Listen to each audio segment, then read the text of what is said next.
Go here. What's up, everybody? Check it out. Go here. We live on YouTube right now. Mainemans channel interviewing Scribecash. Come check us out. Peace. Nobody. Live on YouTube right now.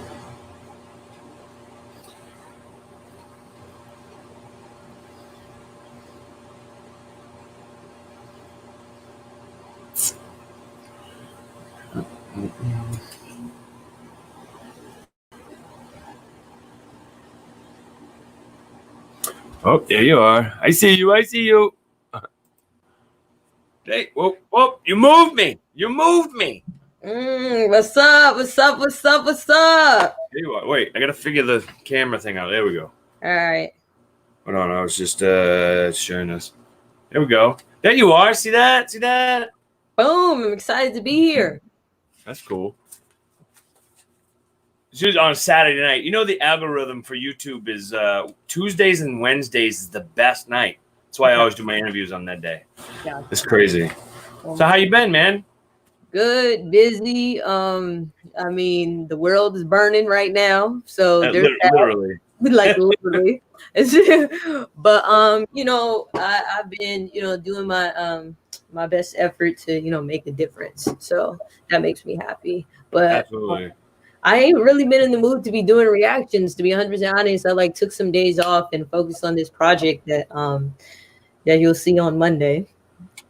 Hint, hint. I'm excited for it, man. You know, like I didn't even realize until the other day, like I've known you as a reaction channel, and I knew you was like doing music, but I didn't know you used to do music before. I didn't know that. Oh, I've been doing music the whole time. It's just like for me, reactions was a well, one, it was a way to just like continue to build my channel on YouTube, and then two, it was a great way to introduce people to me as a person first, and then have them fall in love with my music, because I feel like, you know, as an artist, that could be like super duper effective when they when they like, I feel like people these days, they buy the brand, they don't just buy the music. They have to have some type of connection with you, and plus I love just listening to music, so it's a win-win. That's awesome. Yeah.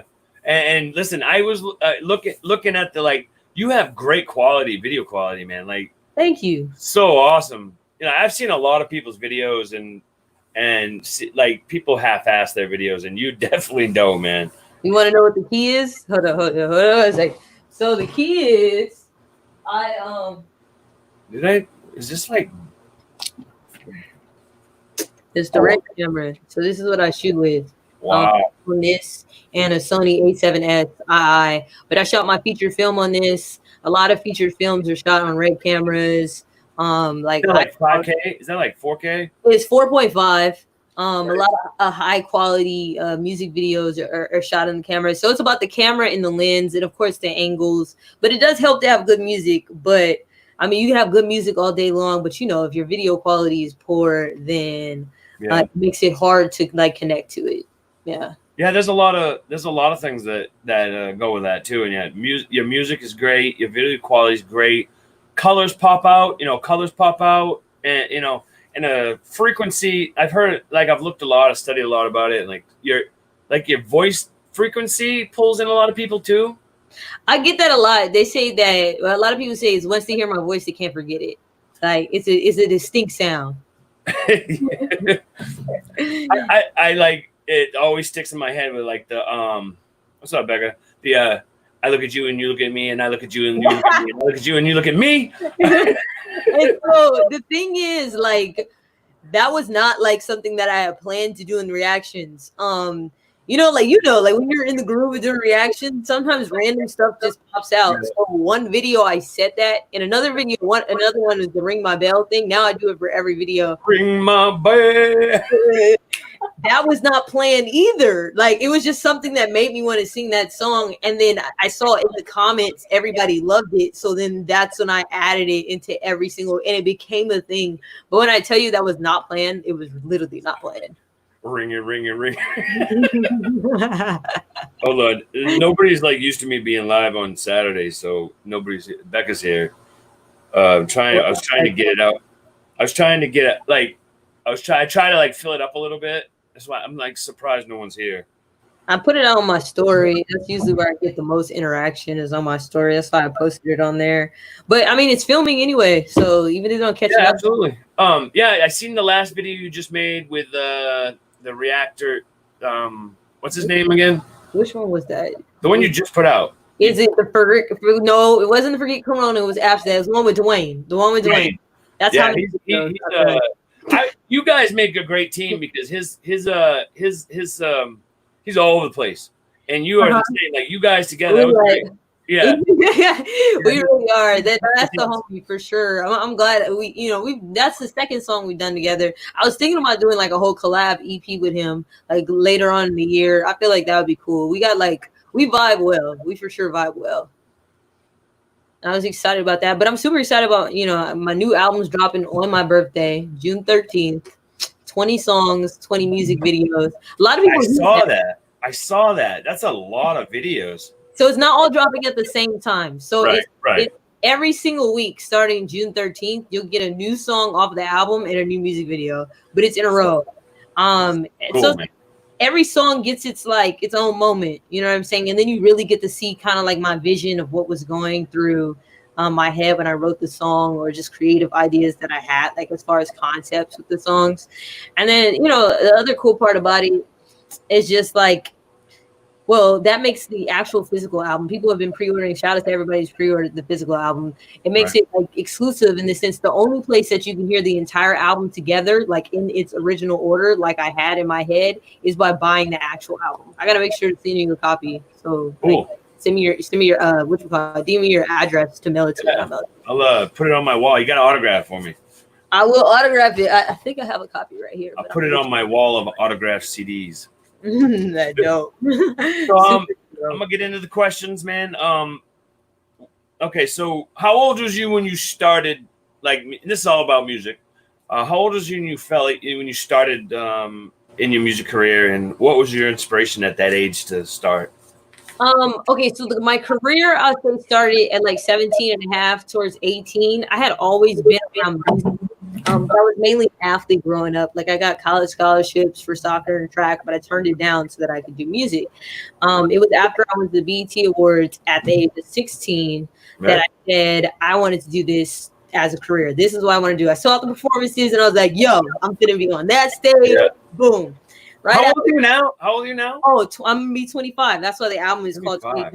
Okay. So you could say that I had the like concept and like wanted to go after it since I was 16, but I didn't really. It wasn't a career until I was 18. At 18, I was like, okay, yeah, we're doing this. I still went to school on an academic scholarship, and I was flying back and forth. And then after I got like on TV and stuff, like things like took off to the point where I had to like come back home and like really focus on music.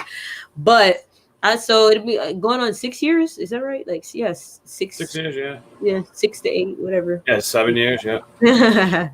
What, you was on the Real World? Was you on the Real World? No, I was on 106 and Park, which was like a show. It was like TRL, and like you don't know, for BET, MTV Jams, BET Jams, Revolt TV, nice. VH1. My music video aired on all those channels. So cool. And then after that is when I started like really touring and hopping on other people's tours and like doing my own shows as well. And you stopped for a while? Did something happen? You just never stopped? Never stopped. I was consistently putting out music. I was just like, okay, so YouTube, to be on YouTube, you know that it's its own world and its own community, if that makes sense, right? Yeah. Well, also other worlds, just like so I would say I was more so on the first half of my career, I was more so on the industry side of things, like touring with people who were on labels and doing like radio campaigns, like what else? I mean, school tours, you name it. But I wasn't like heavy on YouTube. I was putting out music videos, but it doesn't matter if you put it out if you have no marketing or no plan behind what it is that you're putting out, if that makes any sense. So it was about I'd say the year before I started doing reactions is when I started consistently putting out more videos. And I was dropping a music video every month, and I started to see traction with that. But it wasn't until I started doing reactions, which was like, what is that, 6-7 months ago at this point now. That's when everything just started to pick up for me. It's because I was posting every single day. Even if it wasn't my music, I was still in front of people's faces every single day. So people started to take more notice. Yeah.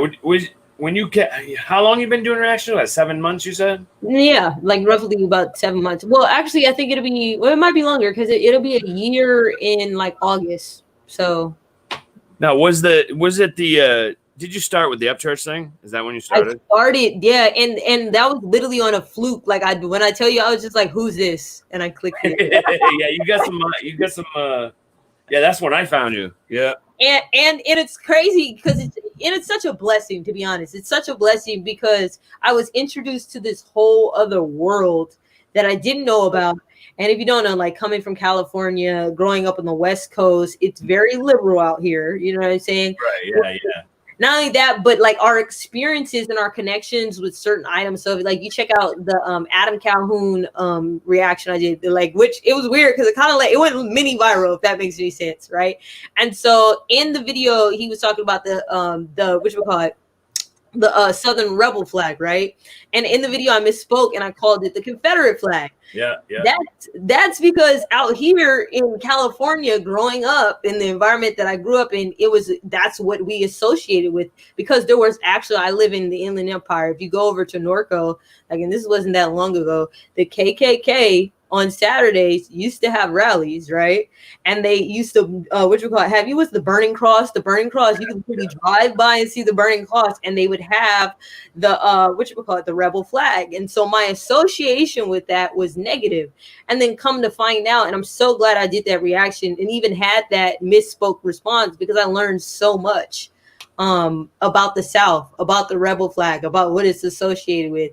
And it's just crazy because had I not did reactions, I never would have had that perspective. Now I'm able to talk to so many different people and able to reach so many different people just based off of that. It's just super dope.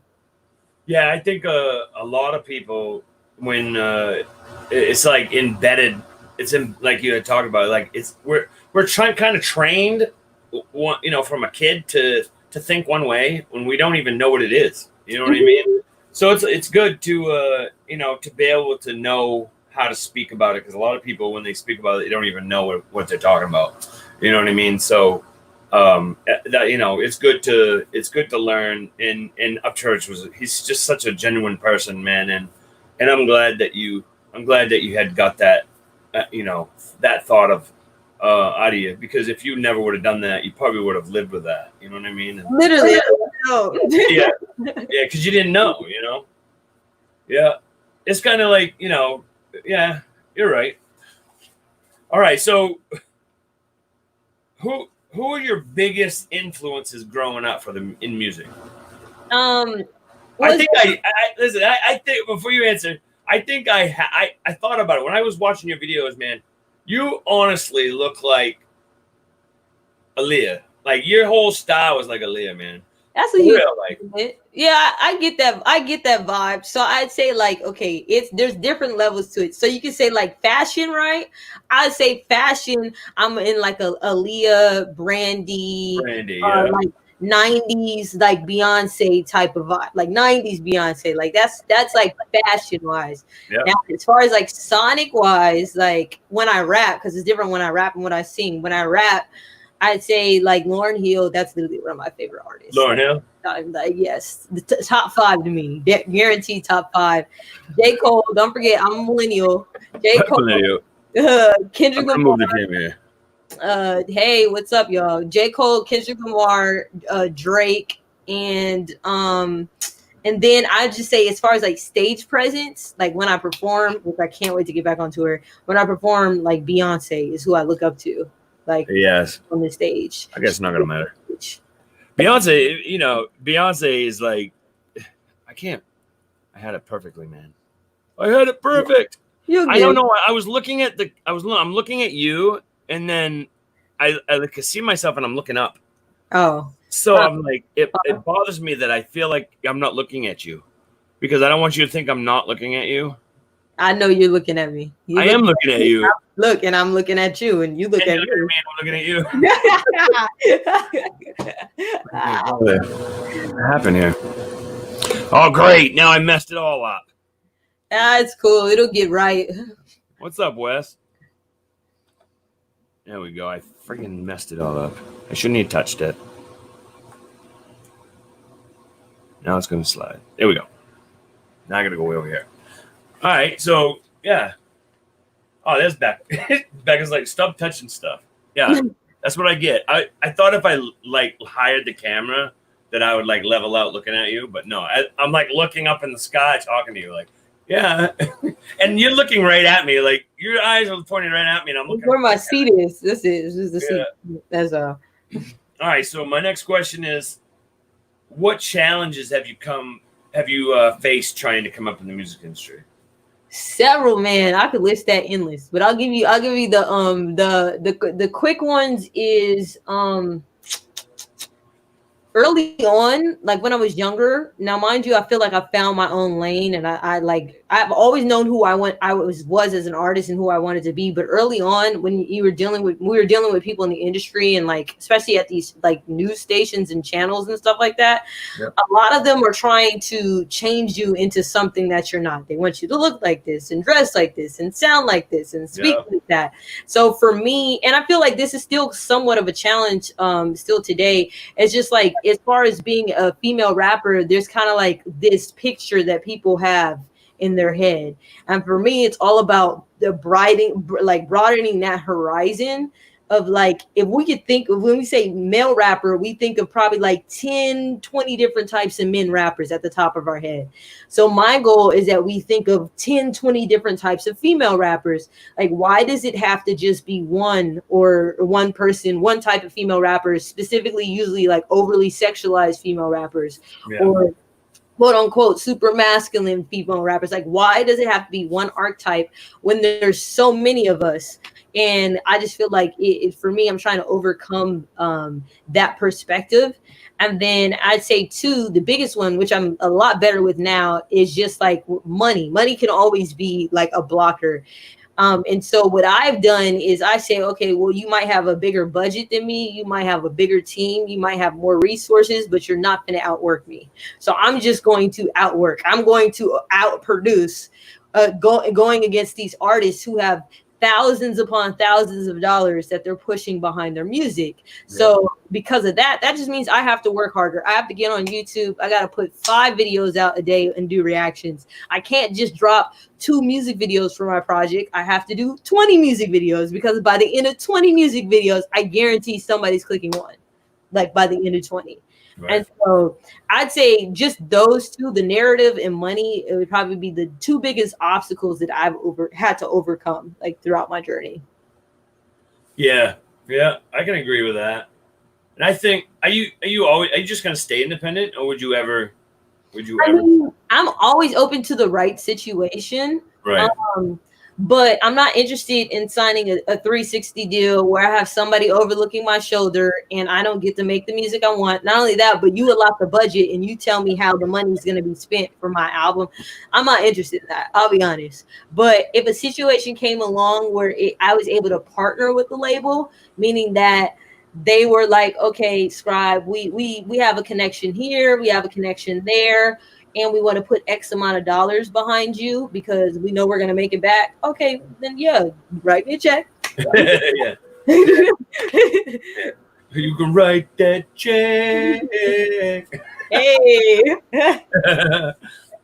I think it's cool. Like, in when you start your videos, you always sing. You always sing. It's like, it's so cool, man. Thank you. It's so cool. What up, Mikey? Mikey D's from Tennessee. He does reactions too. Mikey, I don't know if you know Scribecash, but she makes music and she's very talented. You should check her out and do some reactions for her, man. Thank you. Sup, Mikey? Yeah. All right. So my next question is, off your new album, we'll pick 2. One off your new album, and one from your music career. What are you? One of each. Which one's your favorite song? One from your career and one from your new album. Which one's your favorite song and why? Okay, new album. That's so hard. Oh God, that's like, I got 20 songs on the album. You want me to choose one? Okay, so that depends on the day. But I'm gonna say Good Morning. I like that song. It's just straight bars all the way through. Big bars. Just bars. The music video is really dope, really colorful. I got a cool outfit on. And I'm just like, so as a rapper, every rapper needs a song where they just kind of talking mess. Like, you know what I'm saying? They talking about how dope they are. Just talking shit, man. You know what I'm saying? Like, yeah. Everybody needs that song where you got the rapper hands and you know what I'm saying, and you talking mess. So I'll choose that one. And then my career, that's terribly hard. Like I would probably say off the top of my head, either Get on My Level, I'm gonna tie it. Either Get on My Level or Ting Ting. And I just think those two, because when I perform those two, it's always like a fan favorite. Dude, Get on My Level that was awesome. I definitely like that one. It's a turn up song, like, you know what I'm saying? It's a turn up song. Like, I actually watched that one the other day, and I liked your video editing on that too. Because thank you kind of, I don't know if it was that one or the other one I watched, but you had that guy that I don't know, some model, you had his face on there, but it kind of switched to the guy that you was actually gonna go up and kiss in the video. But I think I saw a model's face in there, and you know that famous guy. I can't remember. I'll tell you after. I'll look it up and I'll find it. I didn't look. People be asking about people be asking me about my videos. I'm like, it's all a blur. It's literally all a blur at this point. Very good. It's very good, man. There's no stops. It's perfect, man. I like them. Now I thought you just come on when you came on started doing reactions. I didn't know you passed, man. And being a single dad, I raised 3 kids by myself, man, and I don't get a lot of time just to run around on YouTube and stuff. So, now that I know that you make music, like I was trying to go back and watch all kinds of different videos and stuff. It's a lot of archives. It take you a while. Yeah, it was really cool. That was surprised me. I was like, how come? Like, why isn't that now? That's why I was like, all that happened, and you're so young. It's like it seemed like the way you were talking that was a long time ago, and like there was a period of skipping or something like that. But like you said, it wasn't. But it's just, that to me is the biggest compliment, because that just means it's still relevant. Yeah. And to be able to make a song, what was that, like 4 or 5 years ago, and it's still relevant and people still like it, that's great. Man, that's good, man. It really is. I would recommend anybody to go watch those videos of yours. Thank you. I mean, because listen, who doesn't like 90s type music? It's amazing. It's amazing, and that's the flow you have. And dude, my kids, we're all dancing around to it. So, all right. So my next question is, what was your lowest, most depressed time in your music career, and what made you rise up out of it? I'd probably say like the 3-4 months before I started doing reactions. Because I wasn't stopping. I was still dropping a music video every month, but I wasn't getting the traction that I wanted, if that makes any sense. Like, and I just felt like it just felt like I wasn't making progress. And I'm all about like making progress. I don't care if it's 1 fan a day that's new, 2 fans a day that's new. I just felt like I just was kind of stuck. I was in a place that I was just stuck. Mm-hmm. And like when you're so used to hitting big marks and having big goals and achieving things, like whether it's your own tour or this or that or that, and I wasn't hitting the mark. It could be like very discouraging because you feel like, well, dang, is this it? Is it over? Was that all? Did I do everything I was going to achieve? And I was never at the point of giving up, but I was very frustrated and I was angry and I was just mad. I was just very mad. And so it got to the point where I was just like, all my free time, I was just in the bed. Like, I just wasn't getting out of the bed. I was just in the bed, wasting time, not being productive, like watching TV and doing nothing. And so I was like, one day I was just like, I'm sick of this, man. Like, I'm sick of this. I got to figure this out. What are we going to do? I got to Googling. I got to, you know what I'm saying? And then I got on YouTube, right? And I fell across some of these reactions. Like, I was like, I saw somebody do that. I was like, you know what? That's kind of cool. And then I saw that there was other music artists who were doing reactions. I was like, what do I have to lose? You know what I'm saying? Like, what is it there for me to lose? By doing this, it's not going to hurt my career at all. Why not just try it? I literally got out of bed, set up my, like, if you see my first reaction, I say it was pretty trash. I set up. The same way, dude. I was the same way, man. It was pretty terrible. Like, it's always really bad in the beginning. I set up my, my laptop, and I did it. And then the next day I did it, and then I started to figure out some technological things. And by the end of the week, I had at least like a halfway decent, like, setup or whatever. And I just started doing, I literally think like I got into Upchurch like the week number 2, like if it was even that like late. And then once that happened, it just took off from there. Yeah. Wait a minute. You say 7 months ago you started? 7 months ago? Well, last August. So I don't know. I can't count how many. You're at like, what are you at? 20,000 subscribers? I'm at, and mind you, I started at 3. So at that time I had 3,000 subs. Because like I said, I had music videos. I'm at 38,375 now. Holy crap. And so see, that's what gets me. Like, I don't, like, I'm so over reactions, man. I really am. You're like, at that wall. I mean, I do them to support people I support. But like, once I started getting into like really trying to make this something, every time I did a reaction, it's getting claimed. And oh yeah. So and I love Upchurch, and I'll always support him, but I can't just live off of doing Upchurch reactions hoping to get some money off of it. And I don't feel like I want to do that to him or me. You know what I mean? I'll always do his videos and I'll always support him. But, and like, if I'm want to, and that's why, like, everybody that comes on that I've interviewed, they always say, like, stick with what I'm doing with this. I know it's weird. There's only 2 people watching, but usually it's a lot more. But, like, this is what I want to do. Like, I really want to start interviewing artists to, to really help them out and just have this be my thing. And, but like, reactions is just, it's frustrating when you do it and you put time in and you put the money in to get this built, and all the money just goes right to them.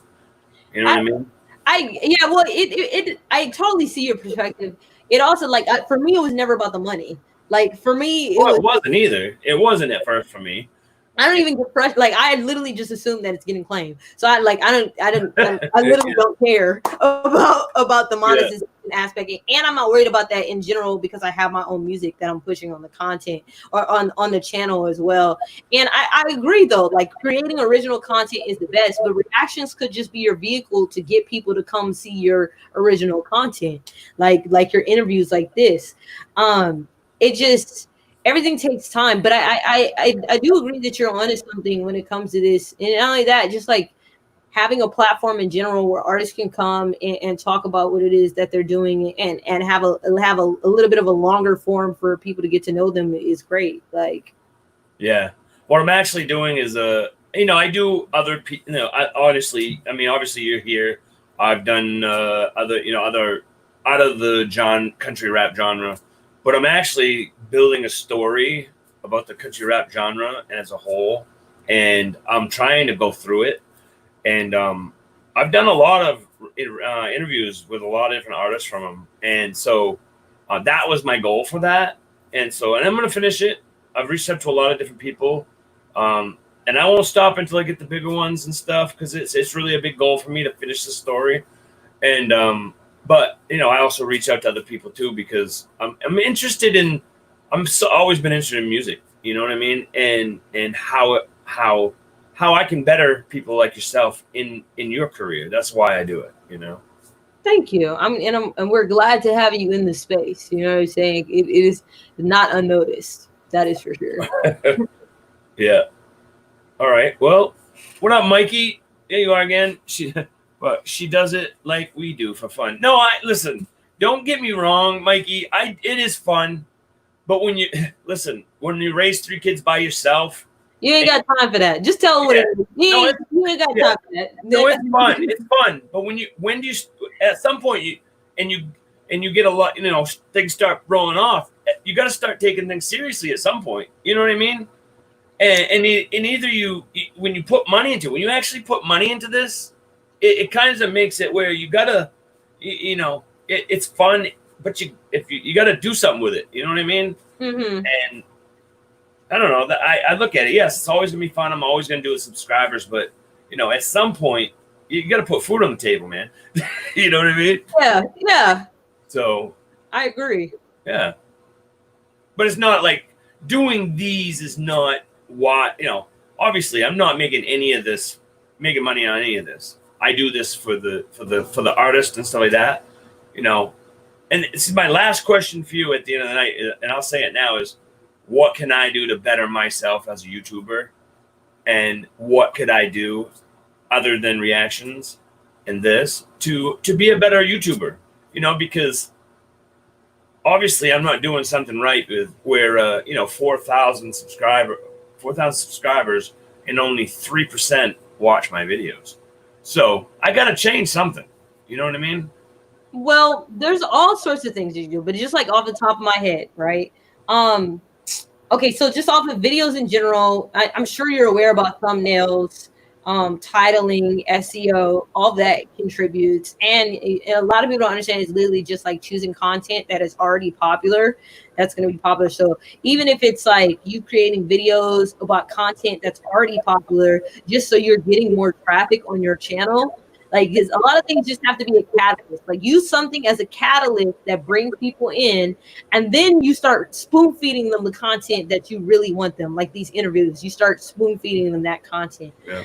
The other thing I would say is, because you're already all in, I think it would be great if you already have a relationship with Upchurch or some other artist, to where you could fly out to them or vice versa, right? Get even if you have to rent like a DSLR camera, or something that's like, I'll send you some lists or whatever, some names of what I'm talking about. Set up, whether it's a hotel room, whatever you choose, and have an interview like in person, interview the person, and that could turn into like, it could look more like, like documentary, like newscast type vibe, and that's going to be really good content that people are already going to like want to click based off of who you interview. And then, or you could do what I say, like if you don't have the resources, you don't have the finances, you can't do that.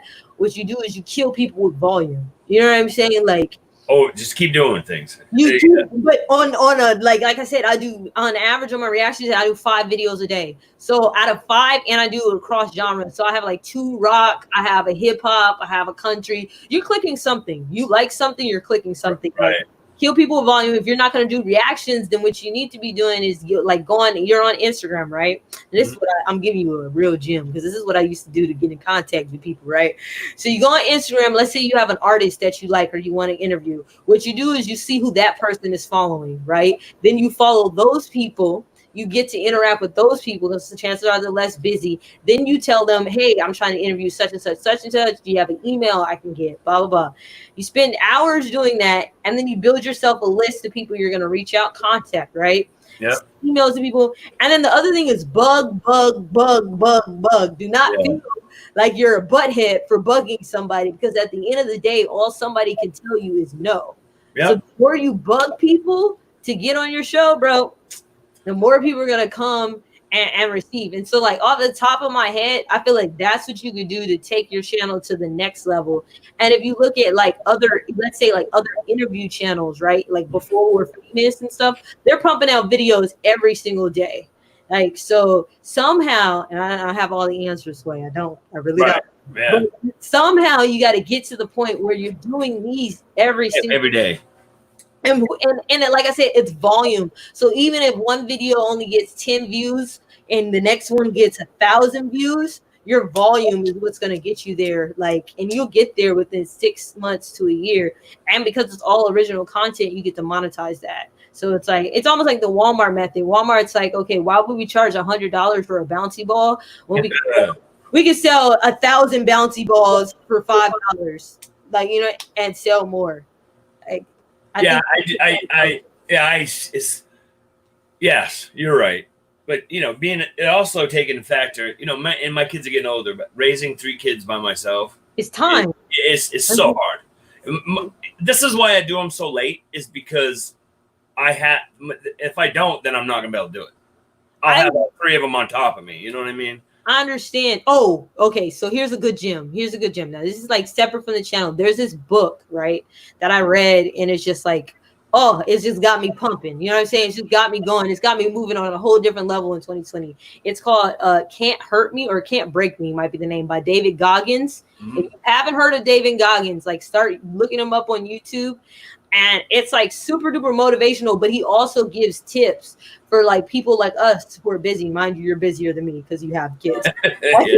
I'm not gonna equate the same thing.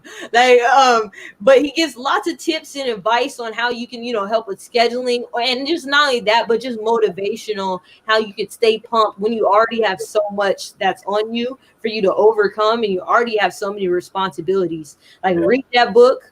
I've been trying to put everybody on that book. If you don't have time to read it, do the audio book.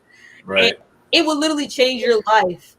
And as far as like what it is that you think you're capable of now, I guarantee by the time you finish that book, it'll grow. You'll be like, you know what? I can do this. I can take it a step even further. And I know you can, because you already have the passion, and you're already doing it. You're already taking the steps. It's just continuing and to continue to build. And even if it's like small, even it's like, okay, well, last week I did 1 interview.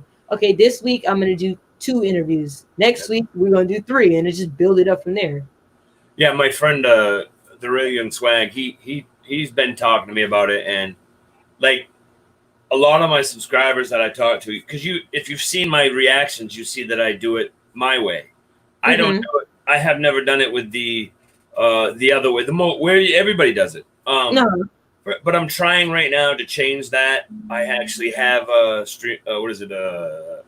right now that I'm trying to get. I'm right to the point where, because he told me that, first of all, if I do it that way, OBS has like embedded encryptions in it where when they send it out, more people see it. So that's one thing I'm doing, and he also says the same thing to you. You know, when you got to be right on top of things. When you see these new hot things coming out, you got to be on top of it. It'll get out there, and I got to do more of them. I'm trying to make that happen. You know, again, late at night, it gets hard when I'm tired and stuff.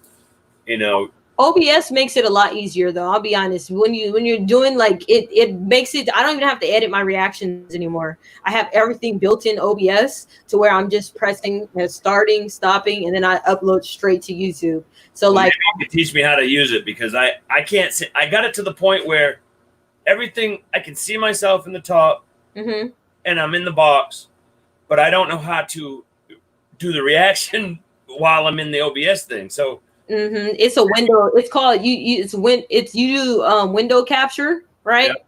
And then depending on I don't know if you have Windows or whatever it is, you have internet, you click the browser, then that screen is going to pop up, and then you reduce it down to where it's in the corner. So then you just go to the internet while it's still filming, and then you just press pause or whatever. But you also have to sync up your audio. So there's a couple different steps.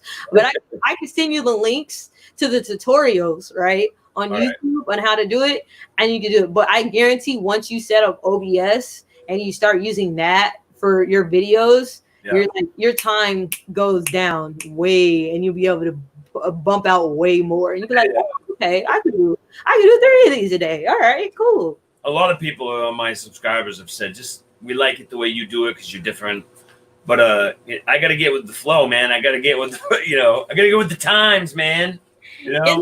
Well, you got to get with whatever's going to push you to the next level. You know what I'm saying? And you could still have an element of doing it your way. You know what I'm saying? In there. I think the biggest thing is just, to get you in a routine to where you're able to produce more. And and when you're able to produce more, you're going to feel better about it. That's going to take less time away from you and the kids. And you might even get some sleep at night. Who knows? Yeah, man. Well, that ain't going to happen anyway. All right. So enough about me. It's for you. And I appreciate that, man. I really appreciate that advice. Because I'm always trying. I'm trying to better myself, and anything I can do to help any of the people that I have on here, like yourself, I will do anything for you guys, and that's why I asked for that. And just that one little piece of advice for myself, because everybody's advice is different. So that was great. Thank you. All right. So my next question is, who would be your two top artist collabs? We usually do one deceased and one alive. Who would be your top artist collabs? Oh, that's hard. Deceased is hard because it's like I'm gonna say Pac. I'm just gonna say Tupac. Yeah. Yeah, I'm Why going. not? Why not? Yeah, that's it. And then it used to be Beyonce, like it used to be, but I still think Cole. I did a whole song called "Somebody Tell Cole," so I think that's still my number one. If I get the Cole feature, I might pass out. Yeah. That'd be awesome. What about it? Yeah. I think like thinking about you, and I think you'd be cool with Tupac. He'd hang out with you. That would be the homie for sure. Yeah, man, it would definitely be. It would be the homie. Like we'd be kicking it, watching Netflix. You know what I'm saying? Watching the basketball games. Yeah. We'll make some music. Like he's the homie. Tupac's right. The homie. All right. So my next question is, if you could perform at any specific stage in the world, where would that be and why? Thomas and Mack Center, and it's in Las Vegas, and it's because I went to University of Nevada, Las Vegas, and that's like our big stadium. So if I sell out the Thomas Mack, that's like a big deal. It's like I've never heard that answer. That's cool. Yeah, it's very specific. Is that a goal of yours? It's definitely a goal. It's like I that's the level I want to reach, is to do it in that arena. Like if I make it to and I sell out that size arena, which is like I think it's like it's probably a little less than Staples Center or whatever. It might be 10,000. I don't know. It felt big when we was in it. Right. So if I sell it to Thomas Mack, then I'll be like, all right, I'm good. I can hang up this mic. I'm cool. No, see one big performance like that would have to be, then your next one would be bigger. It probably would be. Yeah. But I'm saying, like people say, well, if I do this in my life, I'll be satisfied. Like, you know what I'm saying? Like I would be satisfied with my music career if I reach the level where I do the Thomas and Mack. Everything after that, it would just be a cherry on top. Like, what up, Wixter? Hey, listen to this. My boy Wixter down here. I don't know if you know their channel. You know The Bar on YouTube, The Bar? Mm-mm. Well, Wixter has a time on that YouTube channel, and he has this thing called Battle at the Bar, where some artists are rap battling people that you handpick. You could go on and. That's kind of cool. It's cool. That's cool. I'll check out the channel. Yes, it's called The Bar. I don't know what Wixter. What are you calling it when you're on it? I don't know. It's Battle at the Bar. Yeah, actually, the Scatter is the guy that runs The Bar. That's his channel. Okay. And Scatter was actually on one of Upchurch's songs, High Days 3. Okay. That voice at the beginning was Scatter. Oh, interesting. All right. I remember that song. Yeah. All right. So my next question is, what was your most embarrassing moment? I've heard everything, like the mic was off and they didn't know. His one person said their fly was down the whole performance and they didn't know it. That's yeah. Heidi is 6. It wasn't embarrassing for like because the public didn't see it, but like I was on tour with Futuristic. I don't know if you know who that is. Yeah. It was like one of the first tours I did with him, and I was dog sick. Like everybody at some point on tour for whatever reason gets sick. Like, and so I had like food poisoning. It was bad, bro. Like, and so I was throwing up that whole day, right? It was to the point where I was like, I don't think I'm gonna make it to the show. Like I'm pretty sure I'm not. But let me show up, because maybe if I empty out my stomach, like I'll be straight, right? I show up, my stomach is empty. I think I'm good. Like I made it through sound check, right? I made it through sound check. Oh, okay, I'm good. I'm gonna be able to perform. 2 hours later, I feel like I'm gonna throw up. I'm like, oh, okay, I'm good. I'm gonna be able to perform. 2 hours later, I feel like I'm gonna throw up. I'm like, oh, okay, I'm good. I'm gonna be able to perform. Like it's the artist before me is already on stage performing. I feel my stomach like turning, like literally just tearing up. My DJ's on set, right? And it's turning. I throw up. Like I want to say, and mind you, everybody's backstage, so they see the whole thing. Like they see the whole thing. Throw up in the trash can, wipe, gargle, run. My intro music is playing, and I run on the stage. I perform right. I'm so weak. Everybody enjoyed it though. I guess they didn't know, but I am so weak. By the end of my set, I come off.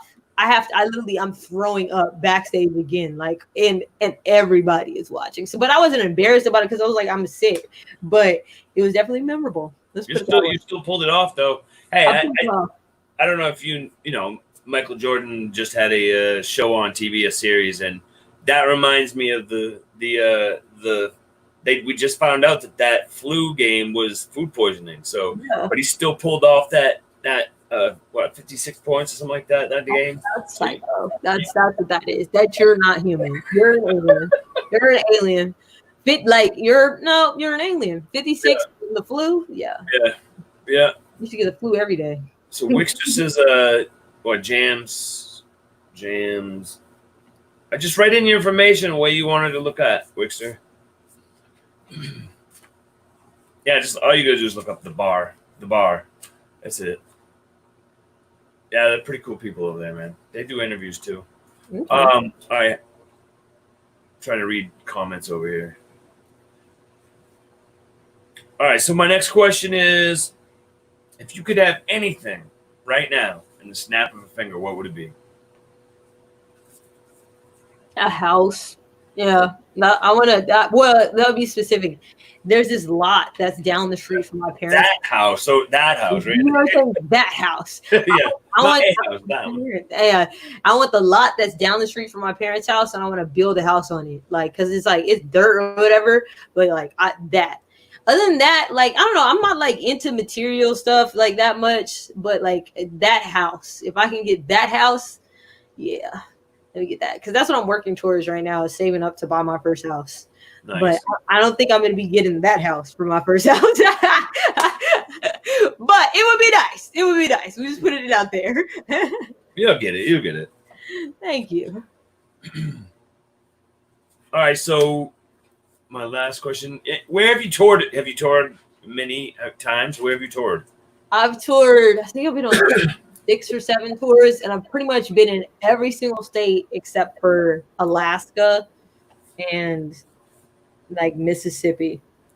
So I did tours with Eric Bellinger, Mark Battles, that's hella throwback, Derek Liu, Sammy Wilk, Futuristic twice. And then I've done spot dates for different people like Kid Ink and open up for other people. I can't remember all off the top of my head. Yeah. And then I did my own headline tour as well. And that was 10 dates. And that was might have been 2 years ago at this time. So I've done the biggest arena though that I've done is I was opening up for Mindless Behavior, which is an OG millennial group. RIP Mindless Behavior. And it was 3,000 people. And so that was that's still one of my most memorable shows that I've done. Because this is why I say there's nothing like the sound of an arena. It's a whole different vibe. But at the same time, I like doing intimate shows 500 people, 400 people too. Those are cool too. Because it's there's a level of one-on-one connection. Yeah. All right. So in the comments, Alan wrote, you should do a collab with Mises. I keep hearing that name, so I need to check him out. I can hook him up. I can message him. I can make it happen. No, I can't make it happen, but I can message him. Message him. I gotta check out. You can't let him down. You can't. You're gonna have that talent. No, he's a good guy, man. He really is down to earth. I just interviewed him last week, man. Okay, cool. Yeah, that was for the second time he's been on here, but he's a really good guy, man. And he's on a rip roar right now. Did you just hear his new song? I haven't checked it out. This is what I say I haven't. So maybe I need to react to him first. The Purge. It's called The Purge. Look it up. Mises the Purge. I got it in my head. All right. So Wixter wrote, because I asked Mises last week to do the battle rap with Wixter. So Wixter wrote, maybe Scribecash can battle rap with Mises at the bar. How about I hear Mises first before I battle rap? Let me hear it first. Alan wrote, I can make it happen. Okay. I don't even know who Alan. Who is Alan? Ask her for her contact information. I'll text it to him. Now, I don't know about that right now. For some, you can hit me on Instagram though. Yeah, just hit her up on Instagram. At the Real Scribe. Yeah, at the Real Scribecash. So where can everybody find your music? And not just on YouTube, but like, can they buy your music anywhere? Yeah, so right now you can pre-order the new album, 25. We'll drops on my 25th birthday. Scribecash.com. You could stream my music everywhere, literally any place you stream, Spotify, Apple Music, etc. Just go on and type in Scribecash. YouTube, just type in Scribecash. If you want to just get straight to my music videos, type in Scribecash music videos. And yeah, that's it. The Real Scribecash. The Real Scribecash. I didn't know there was a fake one, but I just wanted to let people know. You never know, man. These days, I've seen so many people try to pretend to be so many people. It's crazy. I get all the Upchurch ones, like 5 or 6 a day. That's ridiculous. I just got verified on all my platforms, and I keep getting messages that people are saying like, "Yo, I keep getting hit by fake people trying to charge me for." I'm like, that's not me. Like, they message me. I'm like, no, that was not me at all. Do not pay that person at all. Yeah. Do you think I'd ask you for $20? Like, come on. Is it that serious, huh? That's crazy. That's crazy. Yeah. Do you have any merch? I got my merch is on Teespring. And then when you go on YouTube, it'll be right underneath the video as well. I got some new merch that's dropping. I got a Ring My Bell shirt coming. So nice. I'm excited about that. I really am. I'm about to start wearing that in all my reactions. That's so funny. On the back, it should say "Ring it, ring it, ring it." You know what? I might just do it. Ring it, ring it, ring it. Yeah, ring it. Mikey said, "I love your channel." Anybody want to ask her any questions before we go? Wixter said he just DM'd you on Instagram. Gotcha. I will peep it later on today. Wants to ask the real Scribecash, not the fake one. Before I let it go, listen, Scribe. Is that your real name? Obviously not. No. Okay. I just like when I write to you and say, "Hi, Scribe." Mr. Scribe. No, but I will give you a hint. But you don't need to do that. I love giving people a hint because it's not really a good hint. It's like there's too many names. Okay, so I'm named after a president. So that's your hint. There's lots of, you know what I'm saying? So get it. Right? Get it. I'm gonna get it. Just give it a couple seconds if anybody has any questions for you. Got you. Thank you so much for having me on the show too, by the way. Yeah, it's such an honor, man. Listen, I usually push it like on what. That's why, like, even Mikey was like, "I didn't know you were doing one of these." I always do one on Tuesdays and Wednesdays. So sometimes I get like 20 or 30 people. Last week I got like 30 people. Probably a lot of people are like out or watching the friggin'. I think people are watching the news. Yeah. Minnesota's burning down right now. So, a lot of places is burning. A lot. That's not just Minnesota. A lot. Well, they just found out that well, they didn't find out, but they're pretty sure that 90% of those people aren't even living there that are doing that. Yeah, which is that's kind of make them look bad.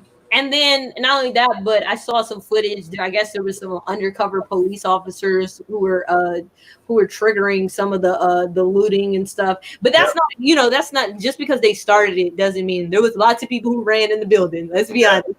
Somebody might have started it that had nothing to do with it, but y'all didn't have to go run in the building. And you didn't need that TV. You did not need that TV. You didn't need the TV. But at the same time, like, we're going to touch on it, like, at the same time, see, me personally, I'm not the type of person to riot and to loot, right? But I think there's a lot of people who are angry and who are upset, and they're taking it out in that way, in that matter. Absolutely.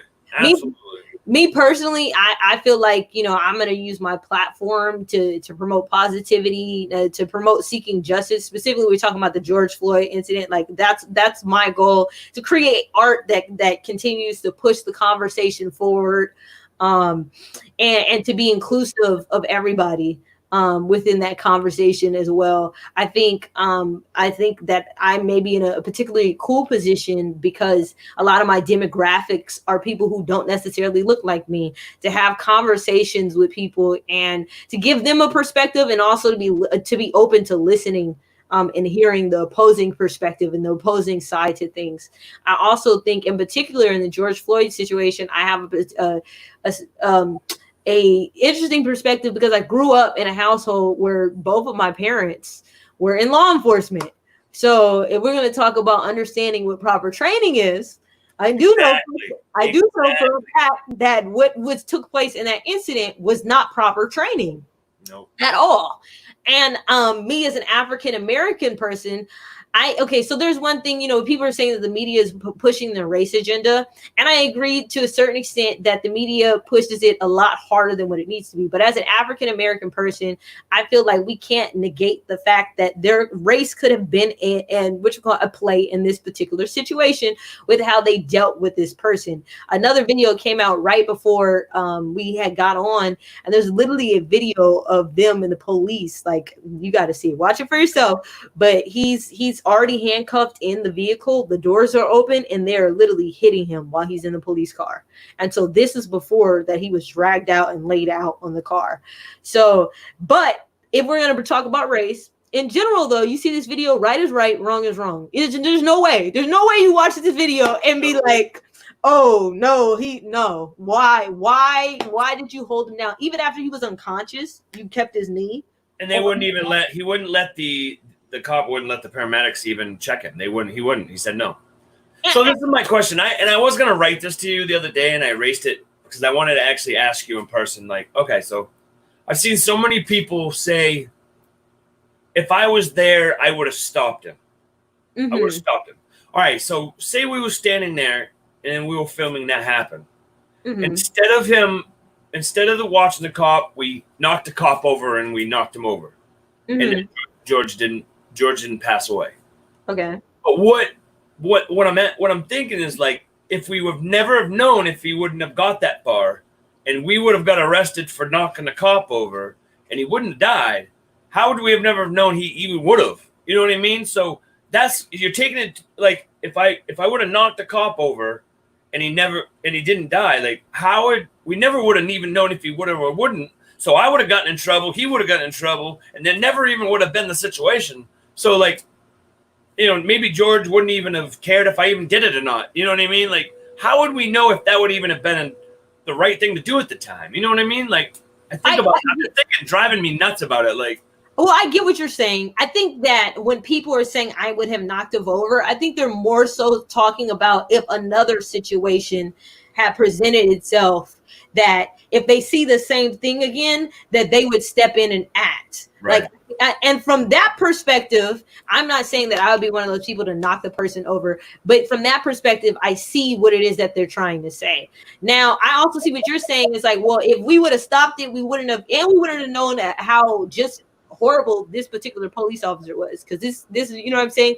And then come to find out he's been written up 18 times. And right. So I was talking to my parents. They were like, most police officers never get one write-up.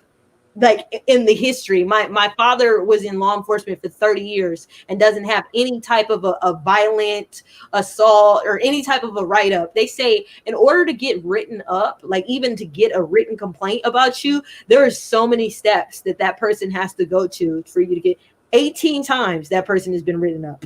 And I've also been in other situations where other people have died. Like, yeah. So we would not, as the public, have known about it. And that's and at the same time, though, I would much rather George Floyd be here alive. I would much rather he be here alive than us to even have to have this situation going on, right? But we can sit here and say we wouldn't have known.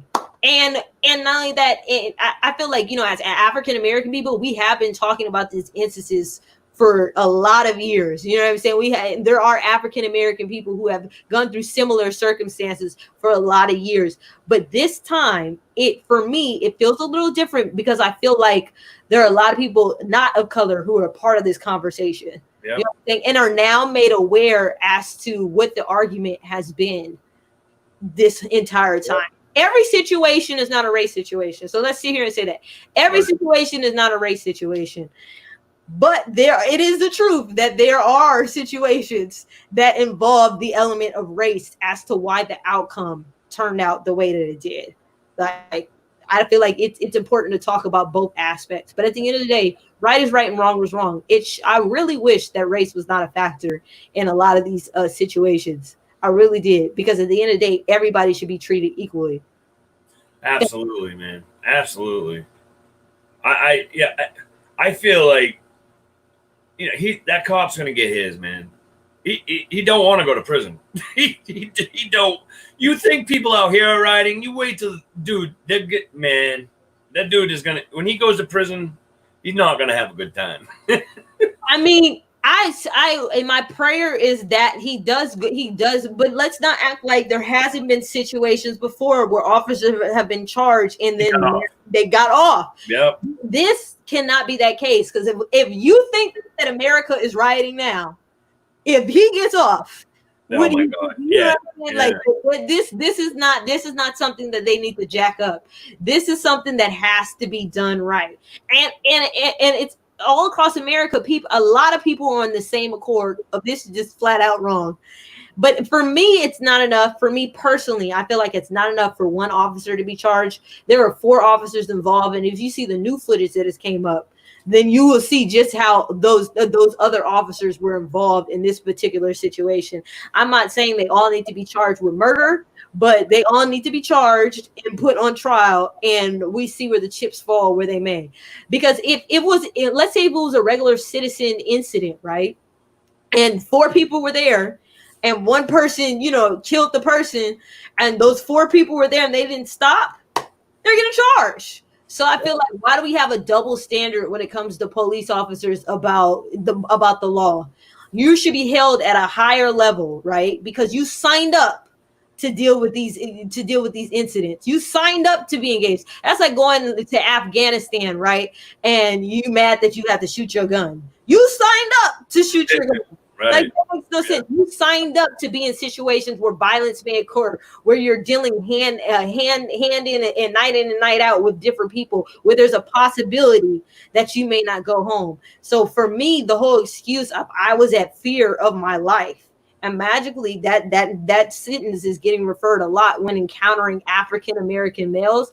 That to me is preposterous, because you signed up to be in fear of your life. Yep. So if you signed up for it, you should use the proper training. Race shouldn't be a factor when you're engaging with people. You should be to your training every single time. And when you're not to your training and a life is lost, then you should be held accountable just like every other regular citizen. Yeah, definitely. This comes down to every officer needs to be retrained on what to do. And if there's nobody there to say that the person's doing wrong, then because someone's got to stand up on saying, because if you don't know that standing on someone's neck and cutting off their blood to their brain that's just common sense. That's, you know he knew. That's common sense. Not only that, he can't say he was a threat because you had your hand in your pocket. So if somebody is a threat to you, you're not having your hand. You had your hand in your pocket while you had your knee on somebody's neck, and they were shooting for their lives. He knew. Yeah. That was execution. If we really want to, like, he executed a person in broad daylight. Yeah. Yeah, it's definitely a sad situation, man, and anything I can do to push right in this world, I will. I'm all about trying to be on the positive side, But I feel like when I heard his friend, the basketball player, on the news, he said, "We've protested quietly long enough. We've been quiet long enough. and I get it, man. I would be pissed, but you can't be like hurting other people that have nothing to do. One guy got Upchurch put a video on, and the guy got out of his car. He got his window smashed, and the guy's like, "The hell did I do?" Like, he was just driving on the road, like. Yeah, that's wrong. Right is right and wrong is wrong. And here's the thing, though. At the same time, we got to play devil's advocate, right? Because like I said, me personally, I feel like I can engage in a positive way for justice, different than rioting and looting. That's me personally, right? There are people, though, and we're playing devil's advocate, that said we did the whole peaceful thing. Colin Kaepernick tried to kneel. You know what I'm saying? And that he kneeled and he was peaceful and quiet, and that was a whole controversy. That wasn't good enough. That wasn't an okay way to protest. Not for everybody, but for a lot of controversy, that wasn't okay. People like to bring up Martin Luther King and Selma, peaceful protesting. What was at the end of that peaceful protesting? It was called Bloody Sunday. Yeah. And when they peacefully protest, they were met with cops who literally whooped their butt. You know what I'm saying? They stick the dogs on them and the water guns. So people like to bring up this concept of peacefully protesting. And I agree. I think that is where you should start. And for me personally, I would be a part of a peaceful protest, right? At the same time, though, we're going to go there. If people are being violent towards peaceful protesters, you know what I'm saying? Is there a significant amount of violence towards peaceful protesters, or cops are engaging in a violent way towards people? How can we sit here and be upset at other people coming back, protesters coming back and being violent towards the people that are attacking them? And that's my whole thing. And then not only that, who am I to tell somebody how to react? Because what reaction is getting any type of change? It would be totally different if we could sit here and say today that last year we had a peaceful protest, the person got arrested, and then justice was served. Has it happened? No, it hasn't happened. So you have lots of people here who don't have the answers, who don't know a positive way to engage in justice or change, and they're just angry and are just emotional and irrational, and that is how they're responding. But who are we to judge those people? I can't judge you based off of your response just because I'm going to respond away. And not only that, who am I to tell somebody what is the right way to fight for justice? And at the same time, because if what is I think is right, has it been working? Like, have we gotten these conclusions that we've been asking for years, and if not centuries? Like, no, we haven't. But I agree, though. Like, for me, I feel like I said, me personally, I just wouldn't be doing it. But it's just like it's just madness. If we had to describe the situation in general, sadness and madness. And a tragedy all the way around. Yeah, it's sad that he had to lose his life over it, but God does things for the way he does it, and maybe this will be the one time that it finally fixes at least some point of it. You know what I mean? To be the start of something. That's my prayer, is that out of all this chaos comes a sense of calm and comes a sense of peace, and that we push someplace in our society in a positive way that we haven't been, because I'm sick and tired of watching innocent people lose their lives on a daily basis. Like, yeah, I was gonna say that before. Like, I think not even just cops, but they sometimes, when you get a sense of power, you take it to a whole new level in your own brain. And a lot of people, all right, say you're walking down the road and an officer's getting in your face stuff. You feel like you can't do anything about it. You feel like you're not allowed to defend yourself. That's how you feel. You feel like you're supposed to just back down. And that's not okay. Respect goes both ways, and I feel like, I think that cop, is my personal opinion. I think he felt like that he brought his power to the wrong. It's just the way he used his power is wrong. And many other officers has done the same thing, Yeah, 100%. We're supposed to, my kids are not supposed to see cops be doing this. They're supposed to be able to trust cops. Now, when my kids go out on the road, when we're going in our stroller down the street, they're going to think the same thing, because they don't know where that's happening.